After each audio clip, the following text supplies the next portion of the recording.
Riftbound is going to be probably one of the most popular games in our generation because of this specific reason. So I literally just got back from a local game store. It's called Draw for Term. They recently advertised their Learning Riftbound Night demo night, right?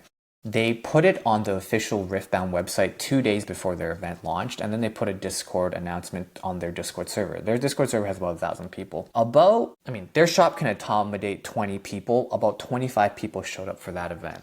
I got teemos. That's how I got the teemos. Okay. And what's crazy is that they didn't advertise that event hard at all. It was a Discord post, and it was also just like on the Riftbound website for 2 days. And it was a full house. Tomorrow is going to be Magic the Stronghold. They're the biggest card shop in Western Canada. So I'm curious to see how massive their turnout's going to be. I think it's going to be pretty freaking insane, but we'll have to wait and see. I'll report back on tomorrow. But the reason why I think Riftbound is going to be doing really well is for two main reasons. Number one, the IP isn't like Magic the Gathering, Final Fantasy, where the IP is dying and it's forced to do collaborations.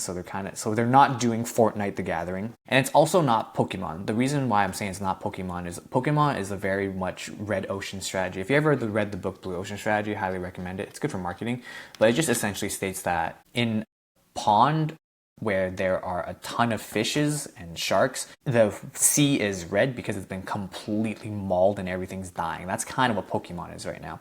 Pokemon is going through its crypto boom, and as a result, there's a lot of interest. There was a recent news article saying how Pokemon outperforms the S&P 500, and people are legitimately using Pokemon as an investment vehicle, which I think is fair and fine, but it's too mainstream now. It's even more mainstream than it has ever been.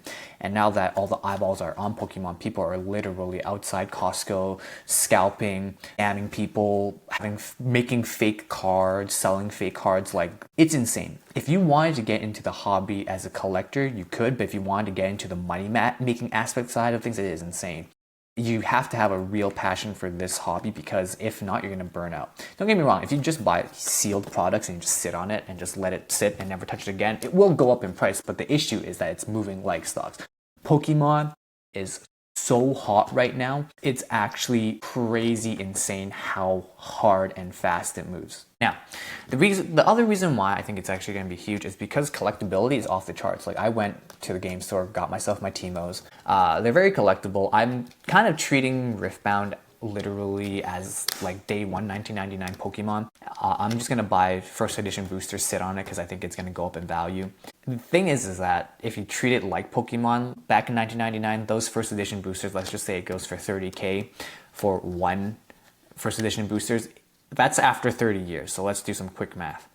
In 30 years, if I sold a first edition booster for 30K, if I divide $30,000 by 30, that just basically means that each year I'd be making $1,000 off of one booster. If you think about that in terms of investment, that's kind of pretty bad if it's like the long-term play. But if you have like 100 or 20,000 or however much first edition boosters you have just sitting there collecting dust, it could be potentially a viable retirement plan. Assuming you A, live 30 more years, and B, assuming that the IP has such a strong hold like Pokemon, where in 30 years something is worth like 20, 30,000 for a box. Hard to say. Like, even right now, if you look at other TCGs, like One Piece, first edition boosters, I believe, are going for, I want to say $1,000 almost, and it's only been like 2 years, so it's almost 4 or 5x in price, so it's pretty good. But there are other TCGs that haven't done well, like Dragon Ball. Like, Dragon Ball had their release of their cards, and no one's really playing it. I mean, there's also the new one, like Gundam. Gundam's been out, but Gundam has its own issues with distribution, because there's just not enough product being printed. So even events that are planned by local game stores had to be either canceled or like made smaller because they just don't have enough product.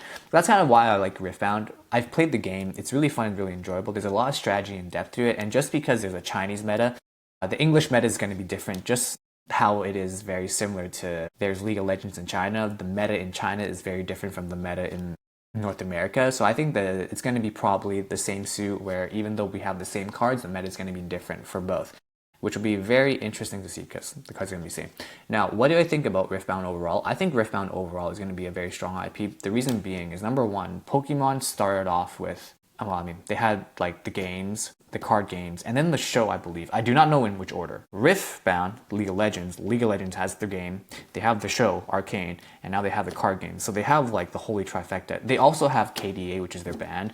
League of Legends just has a lot of IPs that fuels each other, which I think is amazing and great. The same way as how Pokemon has its own stuff to fuel into each other with its cards, the IP, the show, the game, the online competitive aspect. Like there's a bunch that does it. And I think League or Riftbound specifically will also do that, which is pretty insane. Now, what I realized that in terms of just like trajectory of TCGs is that Magic is dying. I spent $900 on it. Don't regret it, but it's like money that I don't think was technically well spent.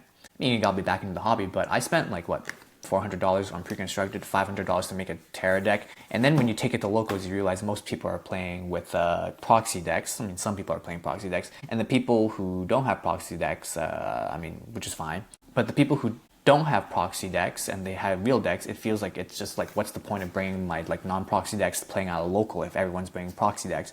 And even on the competitive side of things, like competitive Commander CEDH, I mean, in virtue, Commander is not a competitive format and cannot be a competitive format. And even if you try to make a competitive format, you just can't play with people because people will either A, proxy cards. And if you're not proxying cards and you're playing a truly competitive Commander format, there's just no circuit for it. The only way to be like competitive in Magic is if you played Standard or Modern, but there isn't a lot of people who play that format compared to say Commander, because Commander is the most popular format which everybody decides to play, which I think, you know, fair enough, people want to play Commander, that's cool, but Commander is literally just board games night. It cannot be ever more than just board games night. And if you're doing board games night, why would you ever spend like thousands and thousands of dollars on something that's casual? And the cards are not truly collectible. At least like in Commander style, the cards that you collect are not truly like collectible because they don't go up in value. Only a few select cards, either because they're good or they look pretty or they're alternate art, those will go up in value. But in terms of collecting for like Magic, it's kind of tough, right? Unless you pull and gamble, but that's like a whole different story. Don't get me wrong, I like playing Commanders, but Commander is definitely super casual. It's meant for like fun, and if you're playing with the boys or just friends at home, you're better off just doing proxies, because spending $900 for like cards that you sort of kind of don't really ever play with is, I don't know, I personally feel like it's kind of bad. I mean, I'm almost in line of trading. I feel like I would trade away my Commander decks just to get like Riftbound products. Like that's kind of like where the situation is. But going back to Pokemon. Oh, okay, I should be very careful with moving these things because I don't want to break the seals and then lose a bunch of money. But Pokemon, like even if I have Pokemon and if I don't want to keep Pokemon, I can literally trade these for like Riftbound products. I could literally just go like here, trade this for like Riftbound products and go like 1-for-1. Because these are like $400, right? And when Riftbound comes out, assuming it's MSRP, I could trade this for like 2 Riftbound products, maybe. I don't know, we'll see. I don't know how much money I'm going to spend on Riftbound. I feel like I'm going to go like pretty like balls to the wall. But if I were to like buy products, I would definitely like treat it off as like a business expense, because I'm not just going to like willy-nilly buy cards and like open it, right? If I'm going to like buy cards willy-nilly open it, it has to be a business expense done through an LLC, because it's almost insane for people to just straight open cards and not have a business with it if they plan to like do it. My thought process is, if you're going to be spending this much money on cards, you might as well make money out of it. Either doing it through content, getting sponsorships, or just writing it as a tax write-off, so that way the money that you are spending is technically a true tax write-off. More about that later. That's more like business talk. However, I do want to say that just through like the local event that we did today, and just through the sheer, you could say, overall climate of the hobby collecting space, Riftbound has a lot of potential to grow.